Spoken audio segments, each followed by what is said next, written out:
നമസ്കാരം, എല്ലാവർക്കും സ്വാഗതം. ഇന്നത്തെ ഡെയിലി അപ്ഡേറ്റിലേക്ക്.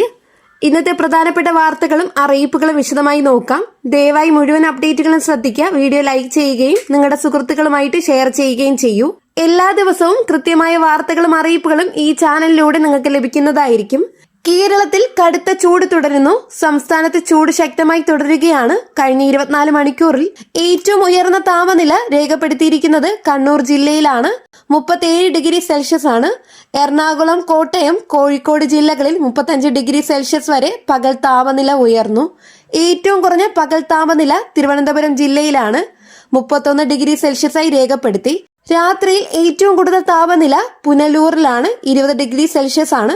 ഫെബ്രുവരി 17 വരെ സംസ്ഥാനത്ത് വരണ്ട കാലാവസ്ഥ തുടരുമെന്നാണ് കാലാവസ്ഥാ വകുപ്പ് അറിയിച്ചിട്ടുള്ളത്. ഉയർന്ന UV ഇൻഡെക്സ് മുന്നറിയിപ്പ് നൽകിയിട്ടുണ്ട്.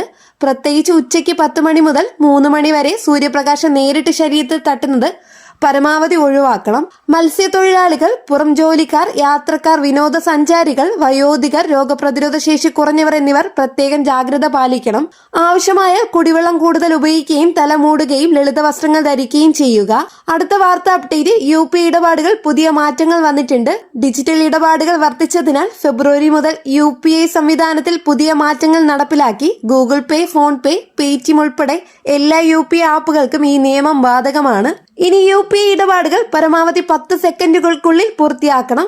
മുമ്പ് ഇത് 30 സെക്കൻഡ് ആയിരുന്നു. കൂടാതെ ഉയർന്ന ട്രാഫിക് സമയങ്ങളിൽ പോലും ഇടപാടുകൾ തടസ്സമില്ലാതെ നടത്താൻ സാങ്കേതിക മെച്ചപ്പെടുത്തലുകൾ നടപ്പിലാക്കിയിട്ടുണ്ട്. ഇത് ഉപഭോക്താക്കൾക്കും വ്യാപാരികൾക്കും ഒരുപോലെ പ്രയോജനകരമാകും.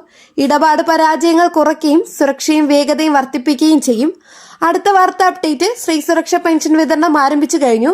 35 മുതൽ 60 വയസ്സ് വരെ പ്രായമുള്ള BPL റേഷൻ കാർഡുള്ള സ്ത്രീകൾക്ക് പ്രതിമാസം 1000 രൂപ ലഭിക്കും. അപേക്ഷ അംഗീകരിക്കപ്പെട്ടവർക്ക് തുക നേരിട്ട് ബാങ്ക് അക്കൗണ്ടുകളിലേക്ക് എത്തി തുടങ്ങി. അപേക്ഷയുടെ സ്റ്റാറ്റസ് അക്ഷയ കേന്ദ്രങ്ങൾ വഴിയോ ബന്ധപ്പെട്ട പോർട്ടലുകൾ വഴിയോ പരിശോധിച്ച് നോക്കാവുന്നതാണ്.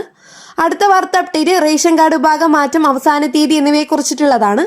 AP വിഭാഗത്തിലെ നീല വെള്ള റേഷൻ കാർഡുകൾ BPL വിഭാഗത്തിലേക്ക് മാറ്റാൻ നൽകിയിരുന്ന സമയപരിധി ഇന്ന് അവസാനിക്കുന്നു.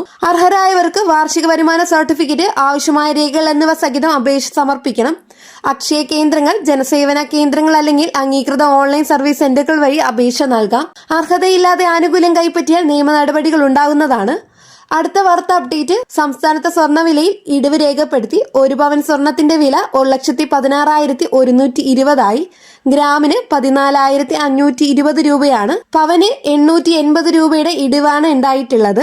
ഇന്നത്തെ ഡെയിലി അപ്ഡേറ്റ് ഇതോടെ പൂർണ്ണമാവുകയാണ്. ഈ വിവരങ്ങൾ എല്ലാവരിലേക്കും ഷെയർ ചെയ്യാനും ചാനൽ സബ്സ്ക്രൈബ് ചെയ്യാനും വീഡിയോയ്ക്ക് ഒരു ലൈക്ക് ചെയ്ത് സപ്പോർട്ട് ചെയ്യാനും മറക്കരുത്. നെക്സ്റ്റ് ഡെയിലി അപ്ഡേറ്റുമായിട്ട് കാണാം. എല്ലാവർക്കും നന്ദി, നമസ്കാരം.